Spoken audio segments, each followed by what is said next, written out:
Yes, good morning. So I come from the City Planning Department of Helsinki, and we are in charge of preparing the new city plan for the city of Helsinki. We of course we are participating in the regional planning and the metropolitan area planning, and also have an influence on transnational level, but I'm mostly focusing now on the city plan vision of Helsinki. I opened here a net page, www.yleiskaava.fi, that we use to put all the material and also to encourage citizens to discuss around our work. There is also some material in English, but unfortunately most of the reports and analyses we did, they are in Finnish. But if you have time, you can check what's over there.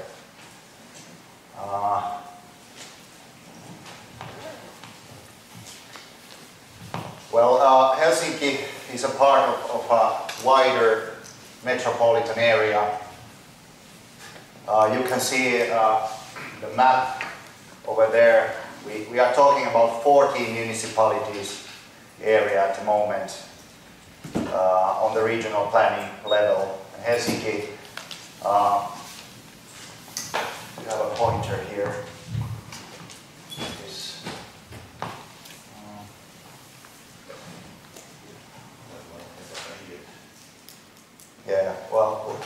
But Helsinki is there in the middle and is the core of the region. You could say so. And at the moment, the city of Helsinki, the population in the city is about 600,000 inhabitants. And we did some projection and estimation that in 2050 it could be around 865,000 inhabitants. So that's a sort of a projection we use when we do the city plan and the vision and the measuring of the need of new reserve for housing, for instance. Then we have a core region that includes Helsinki, the neighboring municipality of Espoo, and the municipality of Vantaa in the north. Vantaa has, for instance, the airport, and then a small municipality called Kauniainen that is inside the municipality of Espoo. And this core region area, at present, it has about 1 million inhabitants. And the estimation is that it could have maybe 1.3, 1.4 million in 2050. And the larger metropolitan region, the 14 municipality area, has at the moment about 1.3 million inhabitants. So the estimation is 1.8 to 2 million. So you see it's a growing region, and it has grown quite fast and quite significantly in the past decades. Here is some slide that try to show the concentration of inhabitants, how it has developed during the decades. So you can see that the region really has spread. And that's also a kind of a problem if you think about the total functional area, because it's quite expensive as well if you think about the need of investments and transportation system and so on. This is the master plan of Helsinki, 1960. So this was prepared in a time that Helsinki was a significant industrial city. You can see the brown areas, the harbor areas, and the big major industrial areas, just to show that Helsinki has a tradition to be a very important industrial city nationally. And also it has always been a port or a harbor city as well. Then this map also shows you the green structure. You can still see when you take a look at the Helsinki urban structure, we are talking about the green fingers. They are sort of a challenge when thinking of developing the urban structure, but they are very valued areas and people use them as a part of their recreation and doing different things. And they are also naturally, if you think about the natural values, they are quite important. So they conclude some very important forest areas and so on. So what we are now discussing is the role of this structure in the future, and I think it will be mostly preserved as a part of the urban structure. And then you can also, in the yellow shows you the most important housing districts or areas and some major infrastructure, traffic infrastructure. This is the city plan or master plan 1992. Helsinki has prepared a new master plan in every 10 or 15 years, so I now jump into 1992.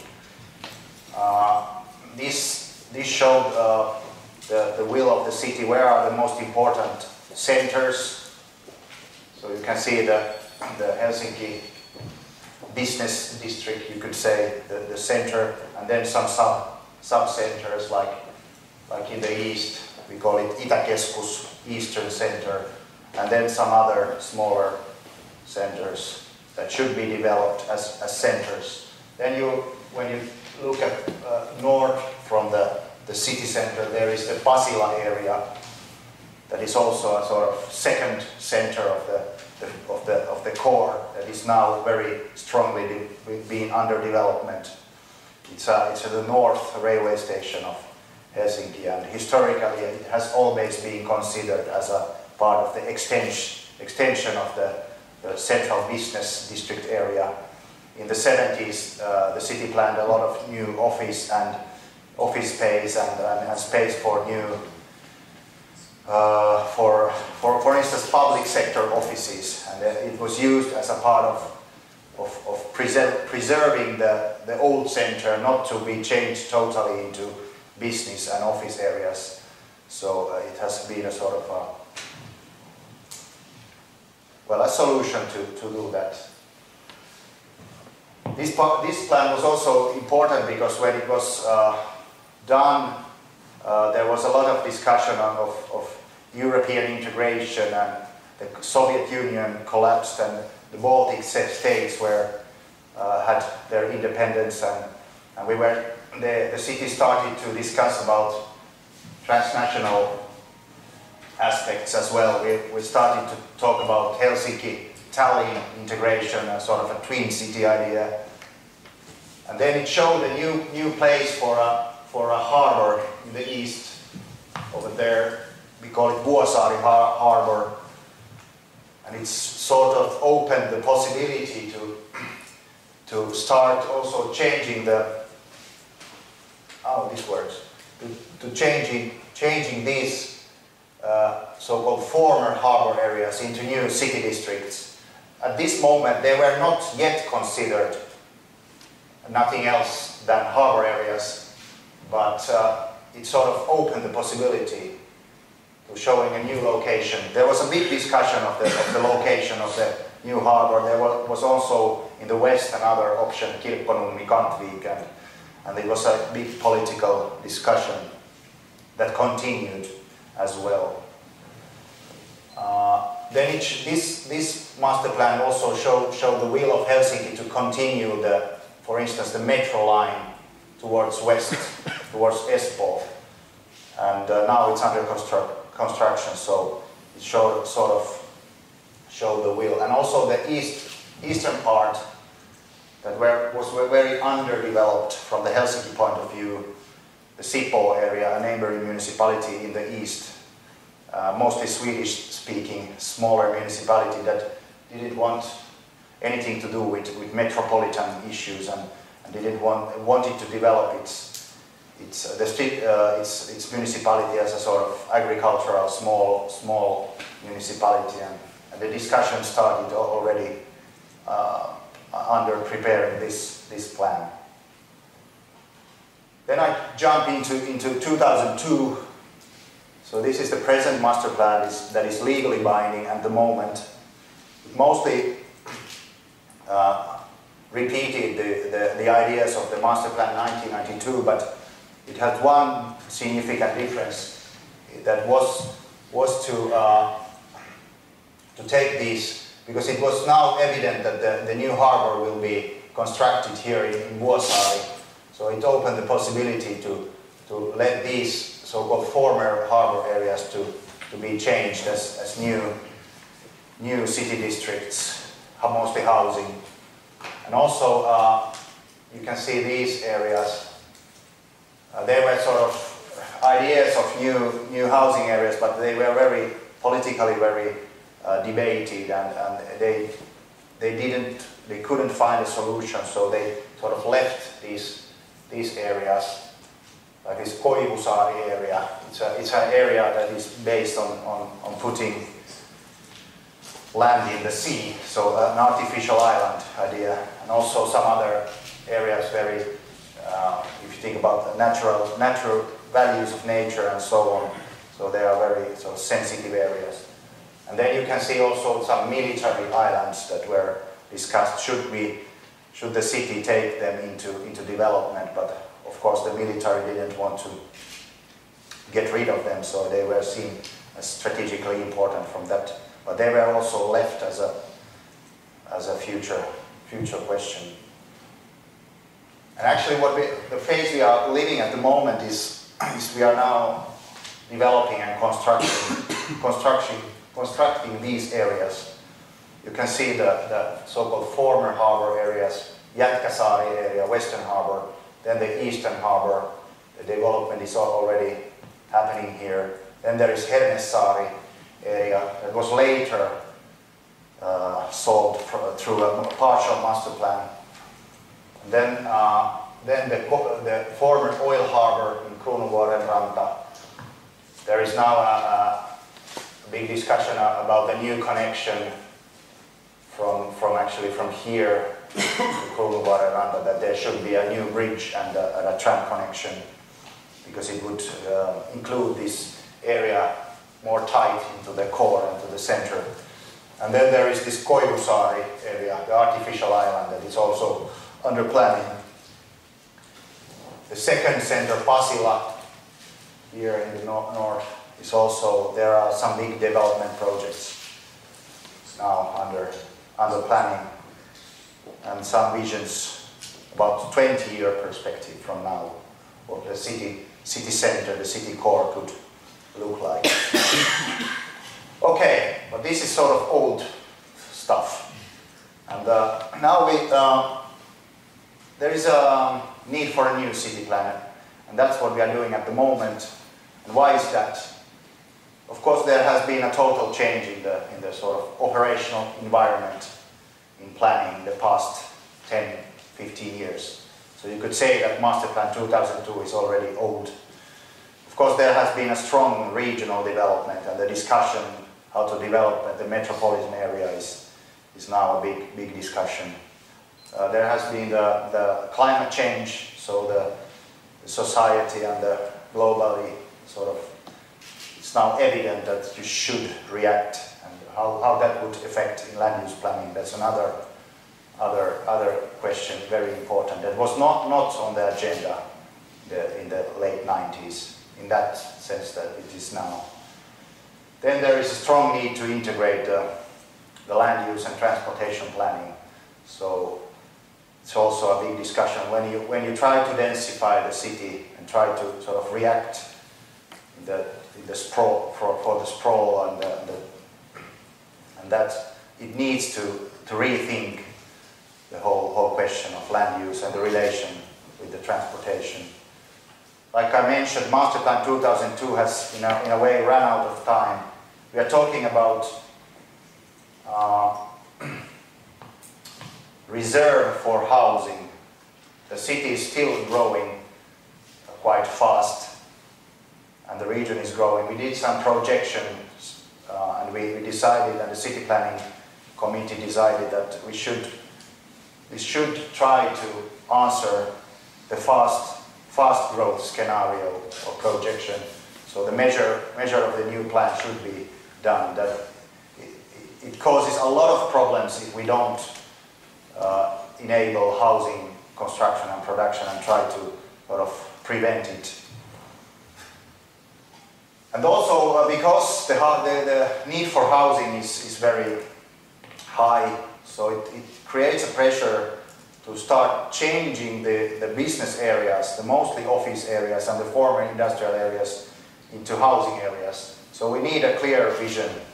What is the role of the so-called former industrial areas and business areas, and prioritize them in a way. So we need also reserve for businesses and economic activities in the future as well. Here you can see the development of the housing prices. You see that the Helsinki core area, relatively the prices, they are growing all the time if you compare it to the rest of the country and other areas. So there is a big need of urban centrally placed housing. And we did some calculation on the need of the reserve. We are talking about square meters. If you try to estimate or evaluate how much reserve we have in the present plans, so we calculated that the minimum need for new housing is 9 million square meters to 2050. That enables us to do detailed plans and construct about 450,000, maybe 500 square meters new housing space per year. And that's an important fact and driver. And what that means is actually quite much. There is an illustration we try to show that the area of Etutöle, basically the area we are now, or a little bit south from here, that is quite densely built urban structure. So we would need 10 of new Etutöles before 2050 if we want to answer to this need. Okay, so we are now, our goal is that we would have a new city plan for Helsinki 2016. There is the city council that is now sitting and started in the beginning of this year, and the period is 4 years, and that this present city council should decide and make the final decision. And why is this? This is also because of the regional development. So we are quite in a hurry in a way, because we are now talking about the metropolitan governance, and if we want to show the Helsinki will to the regional discussion, we have to do it now. And we are now here in the vision phase. We introduced this new vision yesterday to the city planning committee. And if it will be approved, so then we will start to do the draft plan and the proposed plan quite fast from this. Okay, what are the basic ideas behind the new plan? Of course, we need a better urban structure, a better integration between land use and transportation. This is the present rail system, or network, you could say, of Helsinki. So we have a strong core here, and then we have the rails or the metro lines that come to the core or go to the suburbs like this, and the local trains. And then we have some sub-centers. Some of them have a more deep historical background, like Malmi, that is already was sort of established in the late 19th century. So it's an old community. But then we have some sub-centers that were actually planned after the Second World War, some significant suburban areas. And the next step should be that we could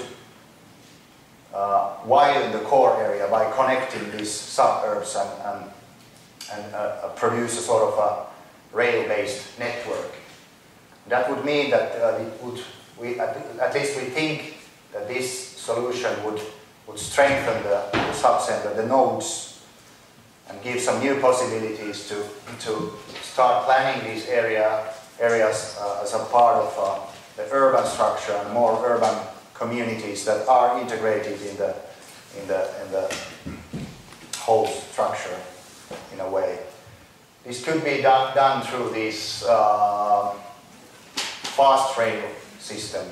We are talking about the joker lines, jokerilinjat, that could be this solution, and we could concentrate most of our infill development projects around these, so to give support to these investments.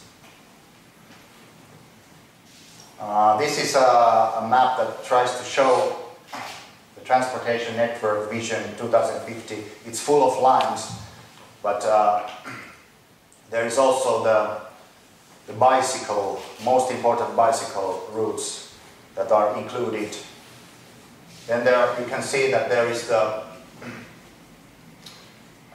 this is a local train that would connect the airport that is actually here to this rail and this, and form a sort of a new ring type of, and it's already under construction. So this already exists. This exists, but this is Vanta's constructing this.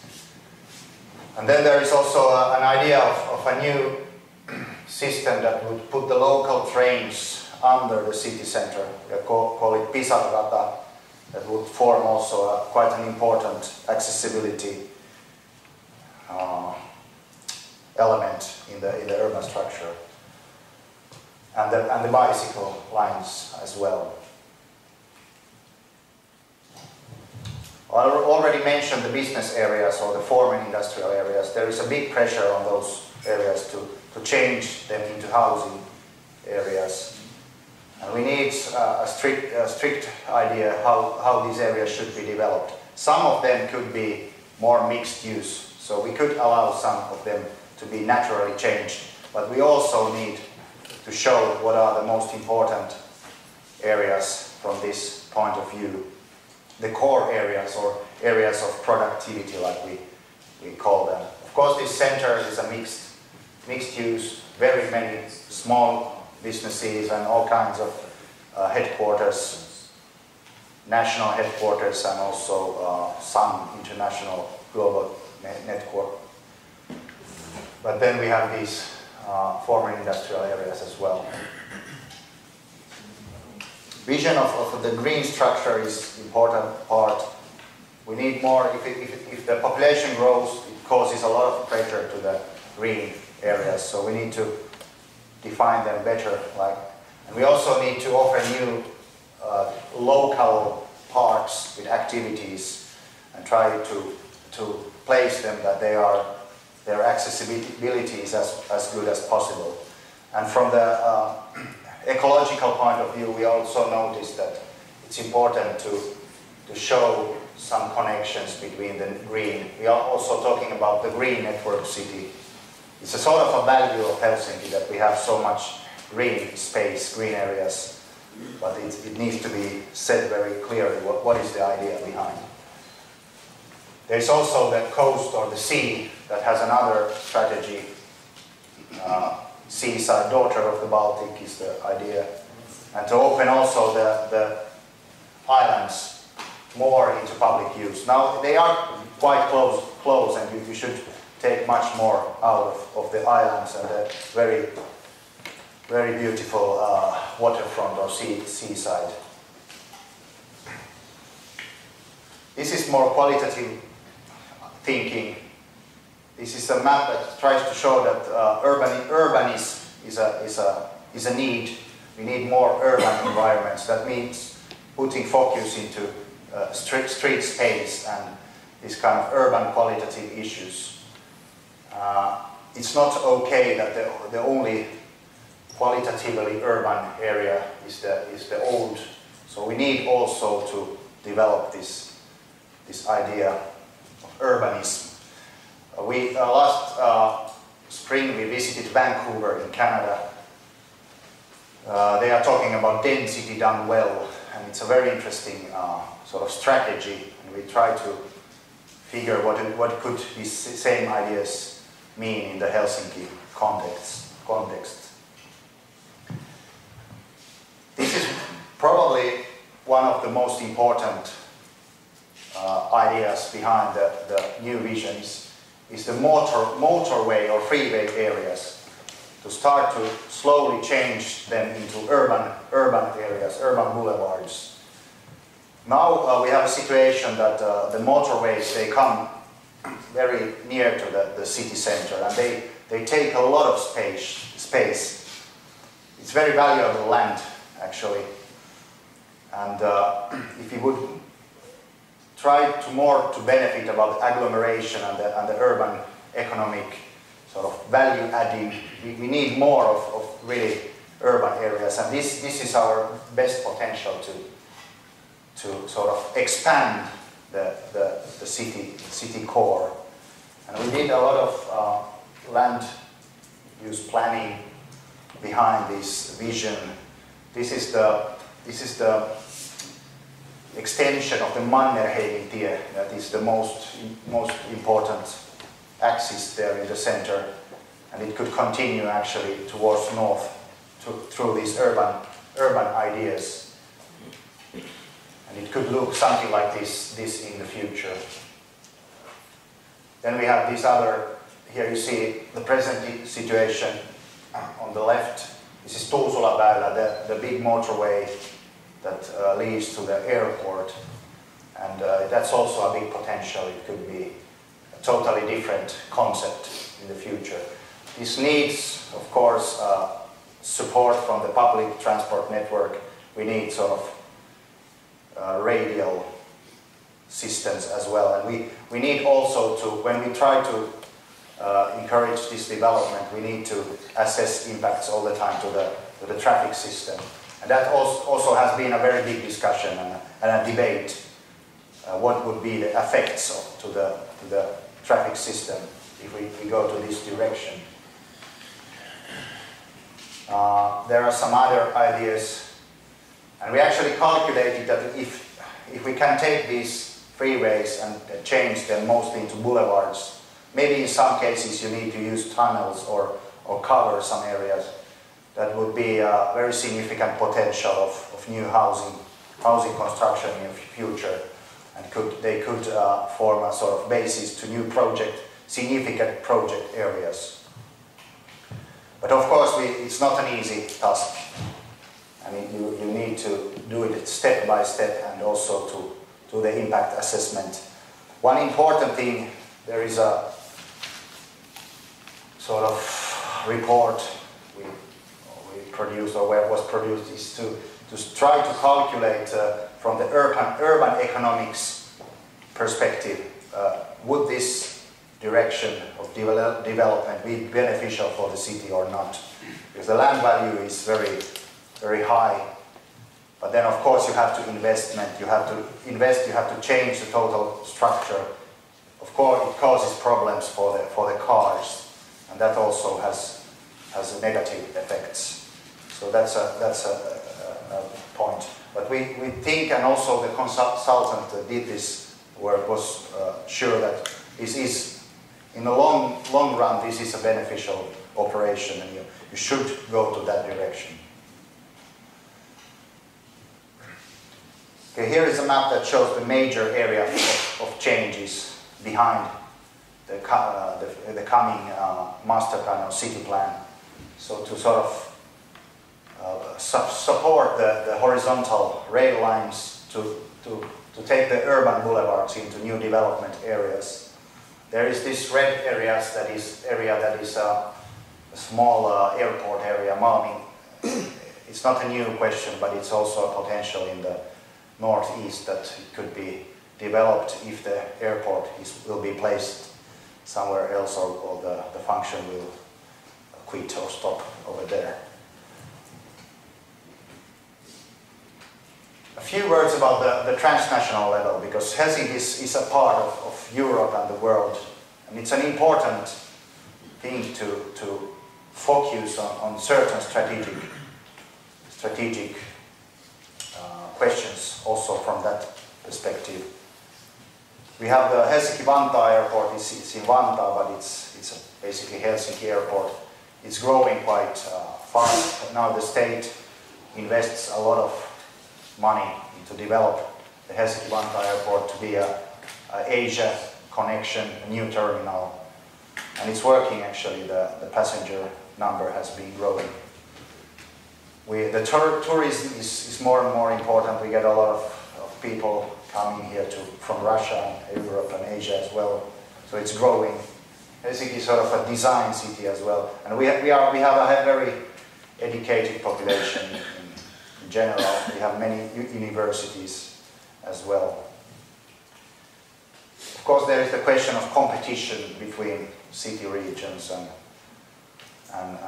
it's a question of in what theory Helsinki places itself. We do cooperation, but we also compete with other city regions around. The big sort of promise or potential is, of course, St. Petersburg. It's very close to Helsinki, about 360 kilometers, 5 million inhabitants, metropolitan area.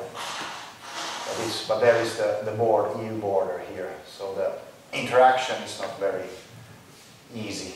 There's the visa and the other obstacles, but it's very important, you have to see that.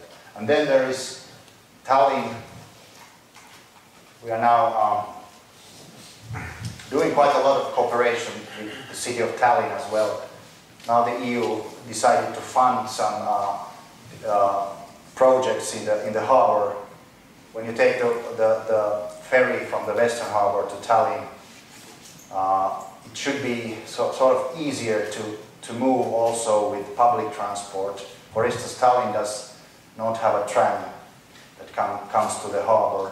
You have to walk, or when you go to the city centre. But Helsinki now opened last year a new tram connection to the harbour, and this should be seen more as a development sort of connectivity axis as well. And then there is the Rail Baltica project. Now it's also being financed through EU money that would connect also the Baltic states and Helsinki as a part of this corridor, more to the Central Europe. Russia, of course, we now a couple of years ago they opened the state company, rail company opened a new fast train from Helsinki to St. Petersburg. It's growing quite well. The Tallinn ideas, and not to forget also the regional level. Helsinki is a part of the metropolitan.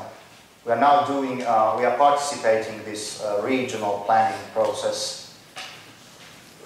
It's transportation planning that is more institutionalized already, but then we need a better sort of view how the region could develop in the future, also through densifying the structure and also in connection to investments and a new system.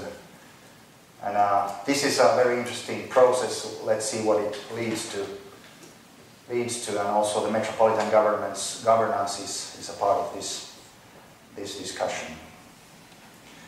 Okay, maybe this is for the moment, and if you have some questions, I'm open to try to answer, and we can discuss anything you want. Okay, thank you, Richard. Okay.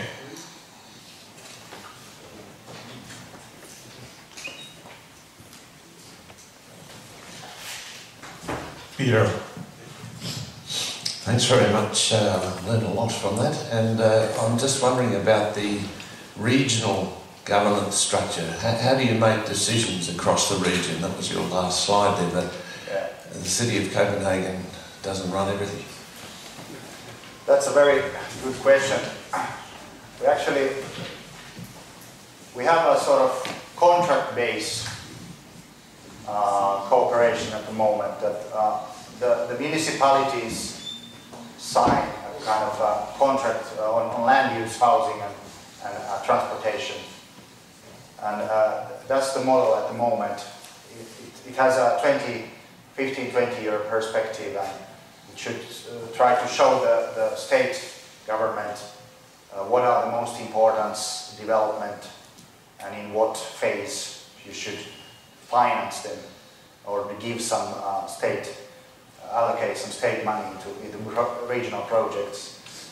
But now we are, there is, Mika might know better, but there is now, the state government decided to establish a sort of metropolitan governance, and it's also a body that would sort of govern, and it's open how much financial power it would have. And that's a big discussion at the moment.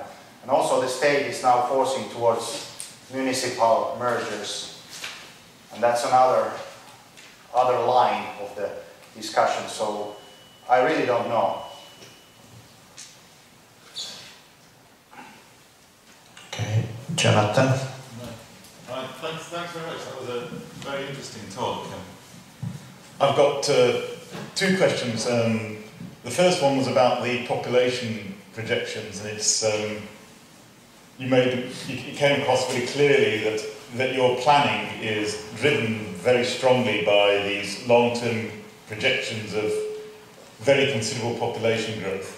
And I wondered, firstly, what the basis for those ideas for population growth were, and secondly, when you gave that distribution between city core, the outer city area, and the regional periphery, if I understood it right, there was high growth in the city core and a fairly high growth in the outer city region, the peri-urban region, and a less marked growth between the two in the outer city region. And why was that? Why is that there? That difference in growth rates between the different bands? Yeah, actually, this there was the City of Helsinki Urban Facts that do these estimations.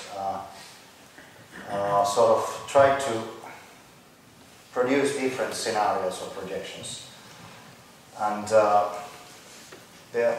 what we see is that we should prepare for fast growth. We cannot say how the region will really develop. Mm-hmm. Of course, the timing decisions on the have a big impact on that. But as being the growing city, if we don't try to prepare, it causes a lot of problems. We already saw that the housing prices went up. It causes some significant problems in the gross national productivity in a way, because the core is very important. We have the agglomeration and so on. So we are not problematizing that from the Helsinki point of view, but that, of course, is a regional question. And we are in the regional planning process. We are trying to look the right answer, but we really don't know. Okay. And the other question I had was, what's happening with the planning, and in particular the transport and land use planning around the new harbour area? Is that plan for the new harbour area going ahead? And then, following on from that, you said quite a lot about your transport network planning, but it wasn't clear from, in particular, this diagram that there was a plan around the development around the new harbour area where I would expect that to be, at least on the potential for a very high rate of economic growth, and potentially a very high rate of population growth in that particular area, but there doesn't seem to be that emphasis in the planning that you have here. That's a good point. There is a sort of a business area around the harbour. Mm-hmm. That's one question. And then there is also a discussion, should we connect this new harbour better to, for instance, to the metro, like this. You can see there is a metro line here. This is the harbour. But it's difficult. And also there is the western harbour, because the harbour operator needs some cargo to be sort of if the passengers, they are not enough, they need cargo. Yeah. There is a big Yeah, so you need motorway connections and heavy rail connections. There are also views that you should sort of start to move more passenger activity into Vuosaari, because now it's only a cargo harbour. But it's a little tense question. We are now investing into the Western Harbour and the extension, and the Tallinn ferries, they need also cargo. But it's a good question as well, and I think it will be a part of this new master plan discussion. We did show you the net page. Let me show you.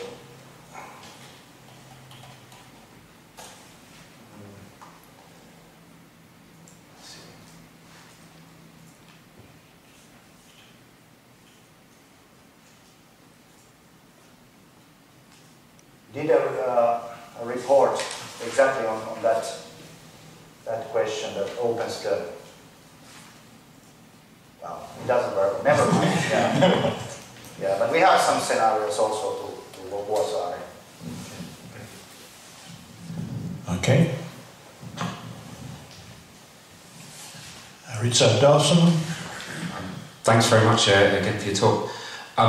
I'm quite interested in the sorts of evidence that you compiled and how you used it to help inform the strategy. So, for example, Jonathan was just asking about population scenarios. You talked about regional development as a driver, climate change. You explicitly mentioned ecosystem corridors, hooking up green spaces, and so on. And a range of transport connections to try and reduce automobile reliance.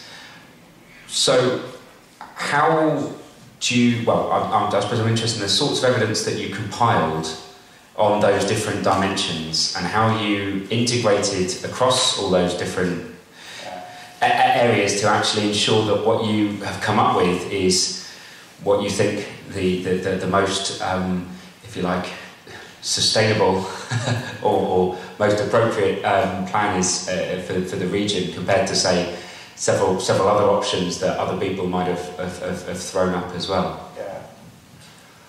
Well, I think it came out mostly through our expertise in the city planning. We have a lot of stuff there working around the master plan. We have expertise on business areas. We have social issues, we have environmental, climate change. It's a sort of,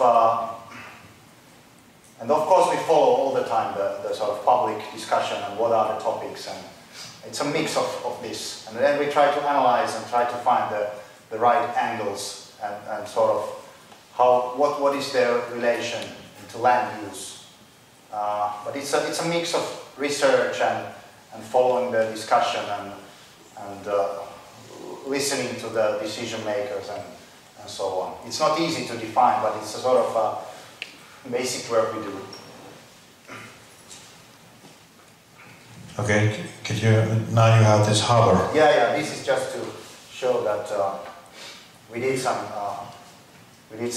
scenarios, and we tried to assess the different options and see what is the role of the harbor in the future. All right. Okay, I have a short one question. Actually, this harbor is quite good about this one.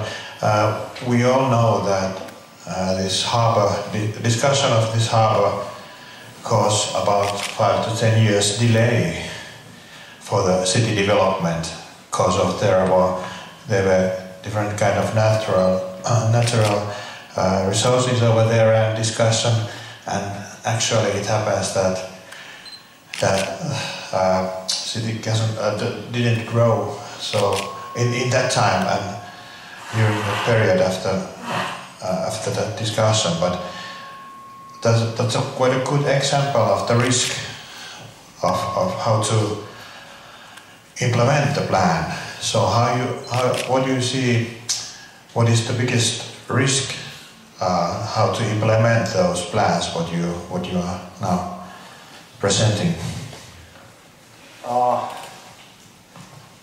The city plan enables, so it gives possibilities, also prevents some developments, but there are a lot of risks, of course. If you want to densify the city, it's always difficult.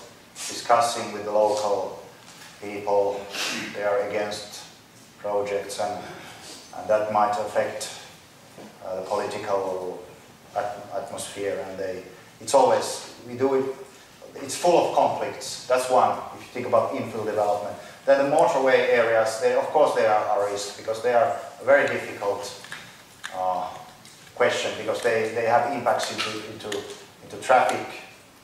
And some people have already said that we forgot all the cars from our, but we now want to emphasize the sustainable transportation. And that's one of our most important points. We didn't forget the cars, but we now try to change the way of thinking about moving in the urban structure.